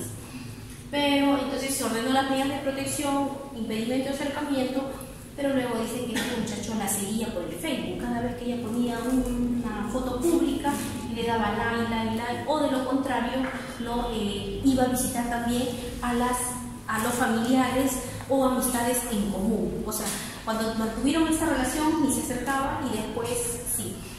Veía todas las formas de seguir conociendo más de ella, ¿no? Quería saber su ritmo de vida, cómo seguía. Entonces, pero se le había ya prohibido, ¿no? Cualquier forma de comunicación de cualquier medio. También la prohibición del derecho de tenencia y porte de armas para el agresor, el inventario sobre bienes y cualquier otra que el juez pueda adecuar al hecho. Una última modificatoria, eso es con el reglamento. Con el reglamento ya dice la prohibición de la persona agresora de trasladar a los niños, niñas o personas en situación de cuidado de grupo familiar. Un caso, por ejemplo, donde se le había denunciado al padre del menor porque este había agredido salvajemente a su menor con correazos y todo, ¿no? En la espalda, tenía en los brazos, todo, lesiones bien muy visibles. Quien había denunciado era el profesor del colegio. Y cuando se hace la denuncia, entonces en un primer momento simplemente se dijo impedimento de volver a agredir al menor, ¿no? Y supuestamente una supervisión por parte de un asistente social de manera periódica. Sin embargo, al poco tiempo el alumno ya no fue más al colegio y de pronto fueron a visitar el domicilio del menor y ya no vivían en esa casa alquilada. Entonces, prácticamente quien gozaba era el papá, quien tenía la tenencia exclusiva y única, la madre era ausente, golpeó, maltrató, y al ver que las autoridades intervinieron, prácticamente se fugó. Entonces, eso sirve pues también como que de experiencia respecto a la prohibición del agresor de retirarse del domicilio. Entonces, poner también en aviso cuando se va a quitar estas medidas de protección, comunicar a las instituciones educativas, ¿no? Que ante cualquier riesgo o indicios que pueda haber de que el padre está retirando al menor del colegio, inmediatamente ponga en conocimiento del juzgado. El tratamiento reeducativo y terapéutico para la persona agresora. Lo que se busca es que cambie esa conducta agresiva del denunciado. Muchas veces no solamente es la terapia para la víctima, para restablecer sus emociones, para recuperar su confianza, sino también es para el denunciado, para que cambie esa conducta agresiva y que, si es posible, en el futuro se pueda reintegrar a la familia. Pero no para tener nuevamente, forzar una relación amorosa con la pareja, sino para reintegrarlo a la familia y se pueda fortalecer la relación familiar y el bienestar de los hijos para una buena comunicación, ¿no? Una consulta, sí. Respecto a ese último sí, mi vida, tengo una experiencia de que un juez te había dictado una medida de protección no respecto a la persona agresora, sino a la que era víctima, tanto la mujer como uno de los hijos. Y le decía que lleve terapia psicológica a la que había denunciado y con el niño que también estaba afectado. Más no le daba alguna medida para prohibir o el acercamiento o algo al agresor. Entonces, el agresor seguía viviendo en la casa, vivían juntos. La denuncia era por violencia psicológica. Entonces, la intención era que al señor sea sancionado de alguna manera o se de alguna manera de protección en que él ya se abstenga de tener ese tipo de actitudes. Entonces, la señora, de hecho, muy desconcertada, no sabía qué hacer. En ese caso yo me quedé también con ¿y qué se hace en ese entonces si el juez le dicta eso? Está protegiendo de manera sola a la señora, pero no está sacando a estas personas que viven en ese lugar. Claro. Cuando el juez emite una resolución, nosotros en el plazo de 3 días podemos solicitar, ¿no?, que aclare, amplíe o modifique o corrija esa resolución. De repente al juez se le pasó y no tomó en cuenta tu pedido, porque en audiencia oral también hubiera sido más factible que le hagas saber que era necesario que por favor se pronuncie respecto al retiro del hogar del agresor y justificando, ¿no?, diciendo cuáles son las necesidades de urgencia y por qué ir a esta medida de protección, la más extrema o la más severa, porque el retiro del hogar del agresor es muy excepcional, no lo usan así nomás, ¿no?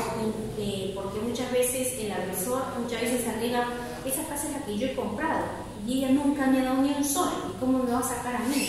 Pero bueno, es por el alto riesgo que él está permitiendo en la medida que sigue con esa conducta agresiva, ¿no?, y que se haya demostrado con informes psicológicos y sociales. Solamente así permitirá que el juez pueda pronunciarse sobre el retiro del agresor. Por eso digo, en audiencia es necesario que la víctima lo solicite. nosotros podemos solicitar muchas cosas, claro, dentro de lo que nos dice y de acuerdo a lo que también nos indica lo que sea lo necesario, lo más adecuado para garantizar la tranquilidad de la menor, ¿no? Pero el juez, no, cada caso es diferente, a todos no se le puede dar lo mismo. Por eso es la oportunidad en la audiencia donde nosotros podemos pedir. Y no tengamos temor en pedir, es el hecho de manifestar lo que necesitamos. Y ya será el juez que decida si nos da más de lo que pedimos o menos, pero el hecho es manifestarlo. Y si pese a eso no se pronuncia, nosotros podemos impugnar esa resolución, porque si bien se ha pronunciado, pero no es suficiente para garantizar mi integridad física y psíquica, ¿no? También podemos impugnar eso. En primer momento yo pienso que debe ser de repente una corrección, una aclaración, integrar, te falta, te olvidaste de tal, integra por favor este pedido que has prescindido, ¿no? Entonces podemos hacer esto. Quería preguntarle en el punto 1 de los pedidos de futuro y todo ello, digamos en el ámbito laboral, ¿no? El agresor es en sí misma área laboral, con sus defectos y un entorno de estudios, ¿no? ¿Cómo puedes, o cómo es el seguimiento a esta medida de envejecimiento, para la víctima? Y es ciertamente evitable, porque muchos casos... ¿En qué caso me dice? No comparten el trabajo, el trabajo, pero lo tienen ahí o tienen unos superiores, entonces se respira o no se respira, simplemente. O cuando compartes estudios. Claro. Cuando compartes estudios, por ejemplo, la norma decía en temas de educación, al inicio lo dije, era por ejemplo la víctima que ha sido acosada sexualmente por un compañero, un profesor, y este colegio tiene una infraestructura grande, tiene secciones A y B. Lo que se tiene que buscar es hablar con el director del colegio y que busque alejar a la víctima poniéndola en otra sección, en otro piso, en otro espacio. Eso es lo que se busca, la ley lo permite, y también muchas veces el director, he tenido casos donde la víctima ha sido, había acontecido un hecho de violencia sexual por parte de los compañeros de su amiga. Su amiga le había invitado, vamos a tomar acá una bebida, vamos a mi casa, nos escapamos del colegio. Y de pronto esas bebidas tenían somníferos, no sé, y la adolescente terminó ebria y violada. Entonces, a pesar que hizo la denuncia, ella tenía que continuar, seguir con sus estudios, ¿no? Pero al inicio, pues, las primeras semanas faltaba al colegio, estaba desconcertada, estaba tímida, incluso tenía sentimiento de culpabilidad. Entonces, cuando llegó al aula esta menor, ¿qué fue lo que pasó? Que ella no quería verse con su compañera, tenía vergüenza, ¿no? Y esta compañera era, como quien dice, la que dominaba el grupo, ¿no? Influenciaba en todas las demás compañeras para que no le hable, como que ella, por denunciar, es la mala prácticamente de todo ese hecho. Entonces recibió toda esa indiferencia y peor, le quitó las ganas de ir al colegio. La madre había denunciado este hecho y mientras que seguía la investigación, porque no fue un hecho de flagrancia, seguía la investigación y ver a su hija que no quería ir al colegio, se había quitado el apetito y otros síntomas, fue a hablar con la directora del colegio. ¿A efectos de qué? De que no le hagan repetir de año, ¿no? Y le dijo las circunstancias que había pasado. Sin embargo, la directora fue indiferente y no tomó las medidas del caso.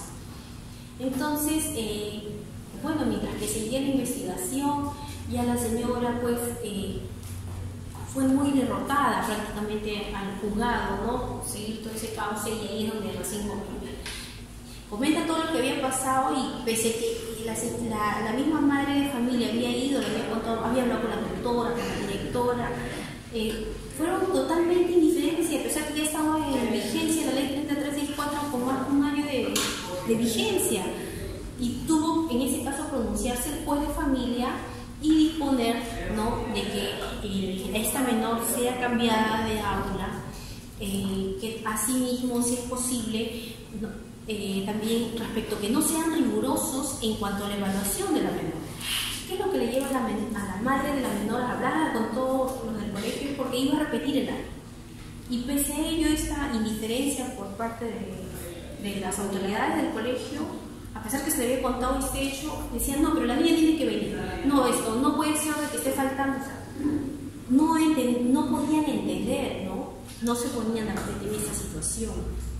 Tuvo que existir una orden judicial donde la misma norma lo dice. En esta situación, incluso en muchos casos de hecho de violencia física o violencia sexual, muchas veces la víctima tiene una reacción diferente, no tiene el mismo sentido de concentración, decae la autoestima y otros síntomas que va a influenciar en tu rendimiento, ya sea rendimiento escolar, rendimiento laboral. Y por eso que incluso en lo laboral se dice de que no puede haber despido cuando la víctima o la trabajadora está pasando por un hecho de violencia, pero eso también se tendría que corroborar. Eso es parte del ámbito de protección de la ley 364 y que sigue vigente. Bueno, eso es esto. No sé si quedó claro. En el campo laboral igual la ley permite que si uno es víctima de acoso, siempre y cuando, pero también te pone la condición, La víctima puede ser trasladada, cambiada de un centro de trabajo, pero siempre y cuando esta institución o esta empresa tenga sede, Supongamos, una empresa Movistar, sabemos que tiene diferentes sedes, pero si es una microempresa y donde solamente tiene, ¿cómo podríamos pedirle que cambie, Bueno, eso, siempre dice, se busca apartar los espacios, pero también va a depender eso que esté sujeto al lugar, o de repente incluso quizás pedir una ampliación, suspensión de labores por este hecho, pero cuando tú pides la suspensión no vas a pedirlo tú así nomás, sino que esto también tiene que estar corroborado, por ejemplo, con un informe psicológico, terapias que estás llevando como consecuencia de ese hecho. De repente, sino también cualquiera podría decir, soy víctima de violencia y por eso estoy faltando el trabajo, Entonces eso sí estaba bien claro en los análisis de esa ley. Los tipos de medidas de protección. Bien, vamos a ver ahora las medidas cautelares en lo civil. Ya hemos visto las medidas de protección, también te dice que hay medidas cautelares, Como que en estos casos de violencia permite que el juez se pueda pronunciar respecto a la tenencia, suspensión, la tenencia del menor, la suspensión y régimen de visitas del menor, incluso los alimentos. Y lo último que dice es el acogimiento familiar y aspectos conexos. En el caso que yo les comentaba al inicio, respecto a la menor, la menor adolescente de 16 años, que había sido víctima de abuso sexual por parte del padrastro, y no recibía el apoyo de la madre, díganme, ¿qué medida de protección podríamos dar ahí? Sigue la investigación, el denunciado se niega completamente, hace más difícil las pruebas si el delito sobre todo es tocamientos indebidos. Yo como fiscal, no es flagrancia, tengo que actuar, realizar diferentes diligencias para esclarecer los hechos, por tanto tengo 60 días para investigar. En estos 60 días, ¿qué podría hacer yo con esta adolescente? ¿Que regrese a su hogar con el padrastro, con la mamá? No se requiere al agresor. Bueno, de hecho, si la más negligente, se escribe ponerle la custodia del terreno familiar. A ver, pediríamos de repente que la madre se retire, que el padrastro se retire del hogar, Pero si sabemos que la madre es cómplice, entonces llega la noche, no hay autoridad policial y ella le abre la puerta y lo deja ingresar, como muchas veces sucede, ¿ya? Se ordena y ellos ¿Qué otra medida se podría dar? Mejor, aunque claro, se debería, se dice que por regla general lo último es retirar a la víctima del hogar, porque se supone que es el lugar donde ha crecido, donde tiene confianza y va a garantizar su mejor desarrollo en el futuro. Sin embargo, estando en esta situación hostil, definitivamente es más pertinente o más adecuado que el menor se pueda retirar. Ahora, bien, podemos ordenar que ya el menor se retire. ¿Y a dónde lo vamos a trasladar al menor? A un albergue. Buscar redes familiares. Redes familiares, Claro. Esa es la idea. Por eso se dice ahora el acogimiento familiar. El acogimiento familiar no solamente para con los tíos, los abuelos, ¿no? Los abuelos, sino también incluso ahora se dice hasta terceras personas, pero que reúnan las condiciones. ¿Y cómo se va a probar que reúnen las condiciones? De repente mediante un informe social, informe psicológico, si esta familia es la adecuada para poder cuidar y garantizar el libre desarrollo de este menor, ¿no? Hay pasatiempo también durante esa investigación. Claro, pero lo último se dice, ¿no? La nueva tendencia de derechos del menor es la institucionalizar, llevarlos al albergue, ¿no? Porque sabemos que están en un lugar cerrado, muchos niños bajo el cuidado de una sola persona, ¿no? Y también han existido denuncias por abusos, ¿no? En algunos de estos centros escolares. Bien, como les decía hace un momento, la vigencia y validez de las medidas de protección, estas pueden ser sustituidas, pueden ser ampliadas, pueden ser modificadas, en caso que lo que pasa cuando el agresor incumple una medida de protección. Se le dice al agresor que se abstenga de hostilizar, agredir, insultar de repente a la suegra. Y él insiste, pone el volumen alto en la casa, trae un montón de visitas, hace fiestas, ¿no? De alguna forma hace actos perturbatorios. Insiste en lo mismo, entonces el juez tendrá la facultad para ampliar, modificar y de repente hasta decirle te retiras del hogar, ¿no?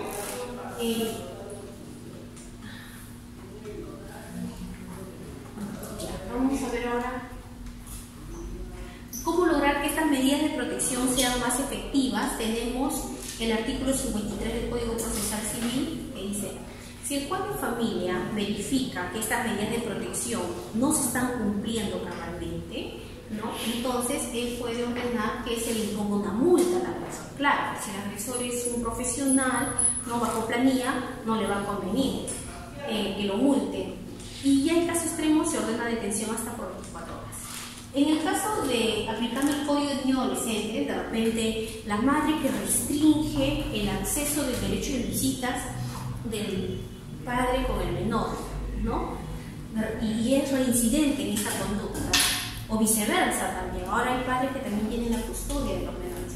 Entonces ahí incluso se puede ordenar hasta la orden de allanamiento, ¿no? Ingresar al domicilio y retirar a los menores.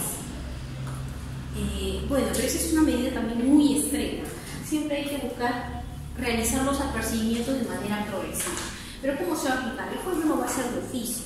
Generalmente son ustedes quienes tienen que solicitarlo de manera expresa mediante un documento, ¿no? Y poniendo en conocimiento que hay un nuevo hecho de violencia, cómo se demuestra con una ocurrencia policial, ¿no? Y otros medios probatorios. ¿Quién ejecuta las medidas de protección? En primer orden va a ser siempre la policía, quien garantiza, es quien notifica al denunciado la medida de protección, es quien ejecuta, porque va a supervisar siempre el lugar donde se encuentra la víctima, en coordinación, si es posible, con el CNAS, ¿no? Ahora, puede coordinar, las medidas de protección no se encuentran en el ámbito de la competencia.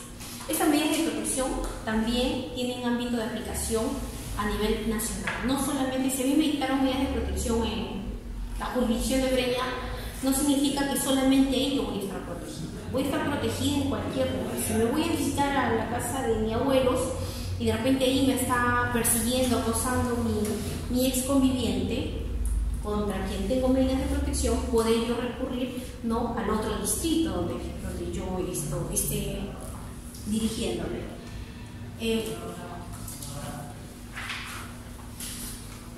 Bien, con plazos para impugnar las medidas de protección son 3 días. Podemos impugnar si de repente no satisface todas nuestras necesidades estas medidas de protección. En este caso, por ejemplo, la mujer que fue quemada por su ex conviviente, ¿no? Esta mujer, dice, de 21 años, su ex conviviente la acuchilló, ¿no? Pero antes de eso le roció de gasolina en el dormitorio, estando uno de sus hijos presente, estando la madre y sus 7 hermanos, quienes se encontraban durmiendo. Él la acuchilló, le roció gasolina y prendió su casa y la encerró con candado. ¿Cómo terminó la mujer? En cuidados intensivos, ¿no? Terminó en cuidados intensivos. Uno de hijita menor, la última de 3-4 años, decidió llevársela. Y a los otros hijos los dejó ahí encerrados. Bueno, los demás se salvaron, la que sufrió más fue ella. En ese caso, esa menor que se quedó todavía bien de salud, ¿con quién estará? Con la abuela materna, ¿no? ¿Qué necesita? ¿Qué necesita en ese caso? Tiene a la madre en cuidados intensivos, en cama. ¿Quién se hace del cuidado? ¿Quién está haciendo cargo de la menor, de la única menor que ha sobrevivido? La abuela materna. Pasa una semana, 2 semanas. ¿Qué se necesita? Dinero para mantener, ¿no? ¿Qué más? ¿Hay peligro? Si ese sujeto ha huido. ¿Hay peligro? ¿Qué? De que regrese y ahora se lleve al niño, porque su derecho de patria potestad sigue vigente. Él puede ahorita gozar de tenencia, custodia, porque ningún juez se lo ha prohibido, ¿no?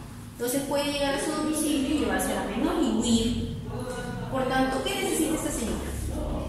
Medidas de protección. ¿Será suficiente impedimento de acercamiento? ¿Qué más necesitará de las medidas de protección? La suspensión y patria potestad probablemente del denunciado hacia su hija, ¿no? ¿Qué más? ¿Esta señora necesita alimentos? Sí, ¿no? Ha sido una víctima prácticamente de feminicidio, de tentativa de feminicidio, ¿no? Entonces, lo que se va a buscar es también, por ejemplo, ahí se faculta, porque este hecho está intrínseco a un hecho de violencia, y una violencia que ha llegado a la máxima escala, que es casi la muerte de la mujer. Por tanto, necesita la atención inmediata, incluso dar todas las medidas cautelares si fuera posible, en este caso alimentos, suspensión de patria potestad. En Puente Piedra dice la madre que fue acusada, ¿no?, de encerrar a sus hijos en el tanque de agua. ¿Qué opinan eso ustedes? ¿Maltrato? ¿Solamente se verá maltrato? ¿Existe riesgo que si esos menores regresan con la mamá puedan padecer nuevamente estos hechos de violencia? ¿Sí?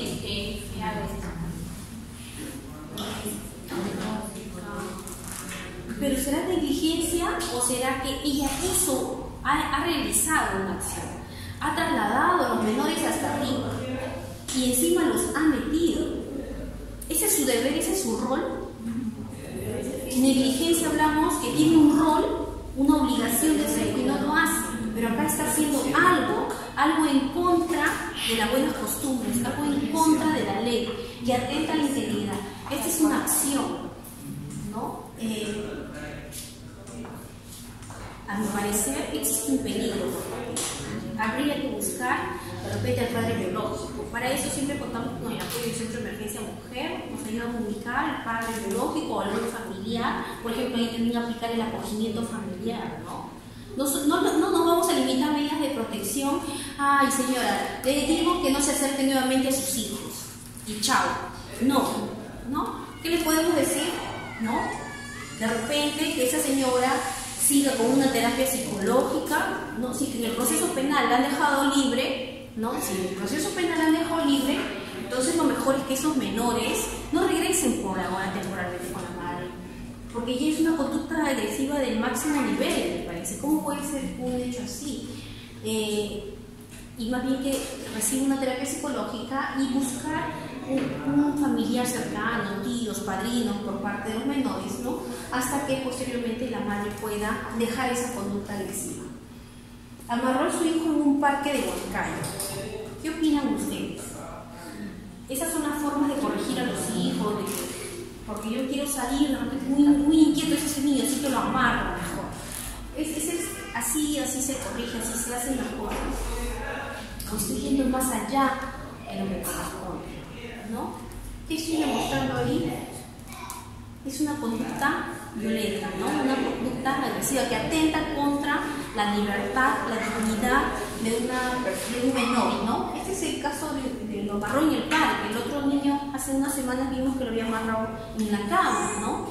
El niño llorando. Entonces, estos hechos, por ejemplo, también merecen de repente mediante acogimiento familiar, ¿no? Buscar al otro.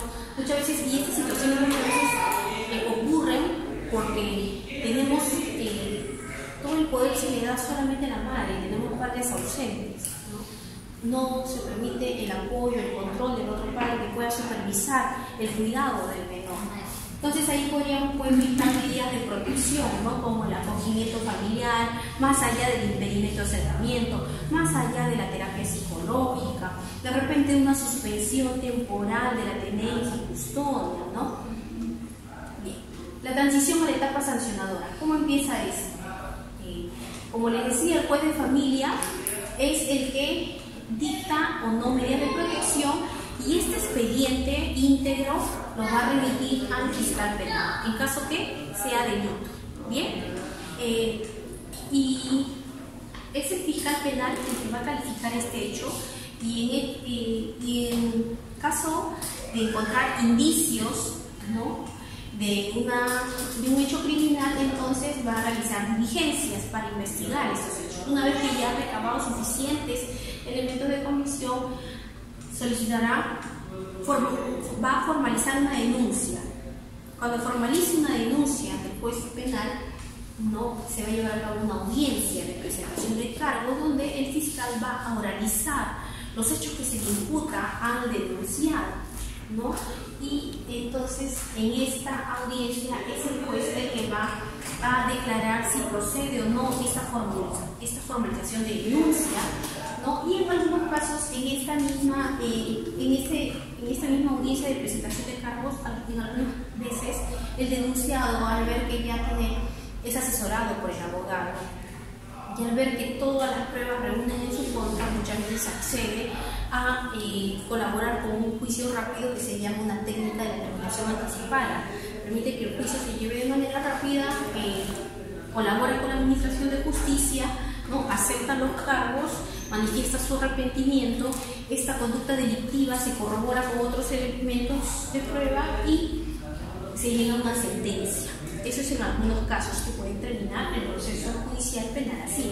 Y es ahí donde el juez penal, partícipe, coautor, también va a determinar la reparación civil de la víctima, también va a determinar la inhabilitación, ¿no? Bien. Y en el proceso de flagrancia, por ejemplo, acá es diferente, ¿no? En el caso anterior acá tenemos nosotros como 60 días de investigar, pero el caso de flagrancia, donde el hecho delictuoso se ha encontrado dentro del plazo de 24 horas, ¿no?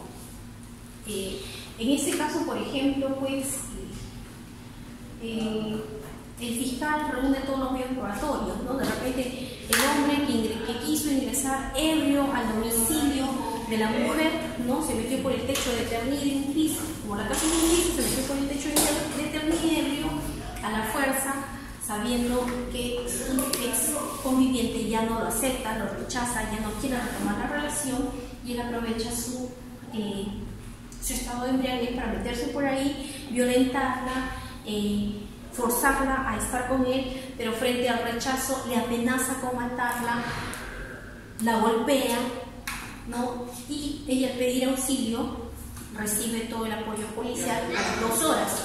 Llega la policía al lugar de los hechos, lo encuentra él, está dentro del domicilio, encuentra el Eternit que lo acaban de sacar.